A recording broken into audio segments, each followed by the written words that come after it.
ابھی آپ کو براہ راست یہ چلتے ہیں گھڑی خدا بخش، جہاں پر بلاول بھٹو زرداری خطاب کر رہے ہیں۔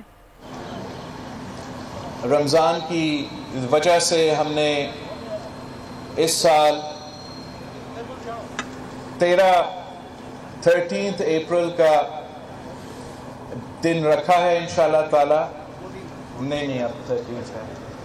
نہیں 13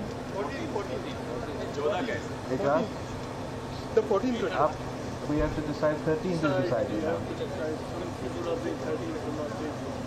چلے اب ان کو طے کرنا ہے کہ 13 ہے یا 14 ہے، آج رات تک وہ فائنلائز کر لیں گے، لیکن انشاءاللہ تعالی ہم رمضان کے بعد 13 یا 14 اپریل کو گھڑی خدا بخش میں جلسہ عام رکھیں گے، اور یہ ایک تاریخی برسی اس لیے ہوگا کہ صدر زرداری کا جو صدارتی ریفرنس شہید ذوالفقار علی بھٹو کا قتل کیس میں، عدالتی قتل کا کیس میں جو بیچا گیا تھا سپریم کورٹ کا، اس کا شارٹ آرڈر ریلیز ہو چکا ہے، اور یہ پاکستان پیپلز پارٹی کے لیے، پورا ملک کے لیے ایک بہت ہی اہم اور تاریخی موقع ہے، جبکہ ہم لانگ آرڈر کا انتظار میں ہیں، مگر ہم نے اس موقع کو مارک کرنے کے لیے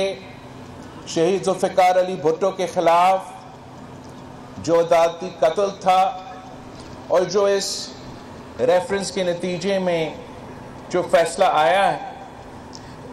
اس تاریخی موقع کو مارک کرنے کے لیے انشاءاللہ تعالی ہم جو گھڑی خدا بخش میں جلسہ رکھیں گے وہ یقیناً ایک تاریخی جلسہ بھی بنے گا۔ ہمارا یہ پہلا انٹریکشن ہے جنرل الیکشنز کے بعد، اور ہم نے یہ فیصلہ کیا ہے کہ اگلی چند ہفتوں کے لیے ہم کانسٹیٹیوئنسی وائز ایم پی اے پی ایس 10 کا آج گھڑی خدا بخش میں بلاول بھٹو زرداری تقریب سے خطاب کر رہے تھے۔ سبسکرائب کریں اور بیل دبائیں تاکہ کوئی خبر رہ نہ جائے۔